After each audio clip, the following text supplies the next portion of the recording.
As y'all can see, I put that wire harness upgrade on the alternator. The alternator wire harness upgrade, see, it give me an extra volt. See how when I rev on it, it go up by you? Yes, sir. All right, as y'all can see, I got a highly cut. My Dremel done ran out of power. But I cut all as soon as it charge up, I'm gonna finish it out. Now I never had to drop the tank on this to change the pump right there. But you really gotta be careful with the lines. Look how close that line is. I nipped some wires a little bit, but I just fix all those back up.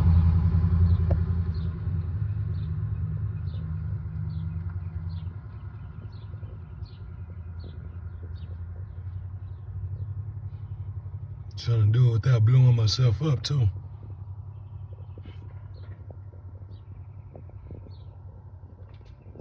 Yeah, you can see where I went around it with a marker.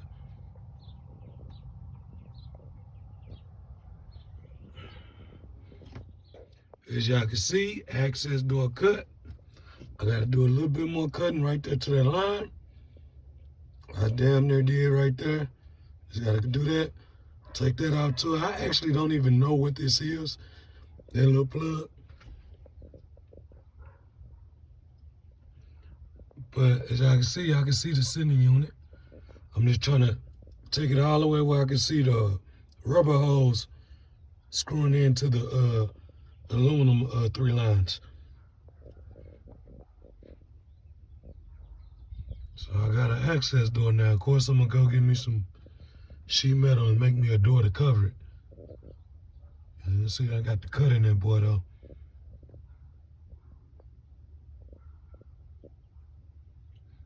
I'm gonna fold all that jagged edge down so I don't cut myself.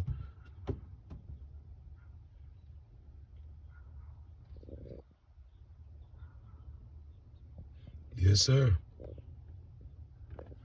I'm gonna save this piece of sheet metal and do an inch around it. I'm gonna save this to get the piece of aluminum. Go off of this, go an inch around it extra, and go that long. That way I have my door, put a hole to cover up the hole on the tank and just put screws in it. Then that'll be my access door. So I'm gonna save this piece of aluminum that I cut out. Also, I noticed too where the gas tank is at. I can open this up. And look, there go the sending unit right there. Right in the middle of the back seat, right there. So yeah, I'm gonna put a door in it and all that.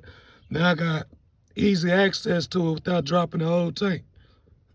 Just reach in there and take it out. Of course, those lines are long, so I had to go over like a couple of inches.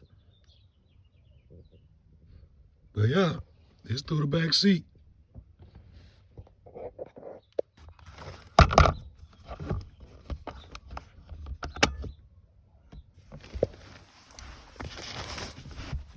There you go, y'all.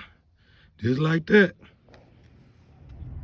See, this is the exhaust, EGR valve, exhaust crossover pipe delete I'm doing with the other intake that I'm building. See how I got that capped off? What I did was went to the yard, got another one of those. I'm finna cut it, then I'm gonna put a nickel right there, and then bolt that back on like that, and it'll block it off. So I'll give y'all that. See the EGR exhaust crossover, hot exhaust ass pipe going into the plastic intake. All right, this is the spare one, or the one I got on is the one I got from the yard. This was my original one. Right now I put a new O-ring on it, because this was the original O-ring. See how it's all crooked? Because I was hearing surging with this one. So what I did was bought new O-rings and just put a new O-ring on it for now. The one that y'all just seen that's under the hood. This, I'm just gonna chop this off. I'm gonna cut this little pipe right there just to get that. Like I say, and I'm gonna put a nickel put a nickel at the bottom of it. Right there, nickel. Without this little pipe part right here, all this. Just this little piece right here that I'm wiggling. Nickel up under there, and then that's gonna go where it's supposed to go. And use it as the block off on the exhaust side. Then y'all saw the intake manifold, it's already blocked out. That's it, man. You see I got that screwing in. I still gotta come through epoxy. This one right here was too big. That one right there, just right. Now, still got a gap up in there, but by the time I epoxy all that, inside it ain't gonna make a difference. Yes, sir.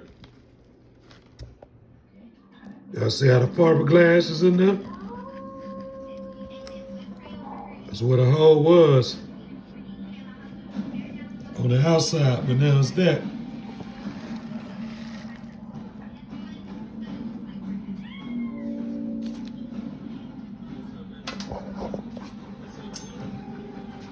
This is my welder. Welded that on there. So I got fiberglass in the inside. Got the screw on there, melted down, then with the cap.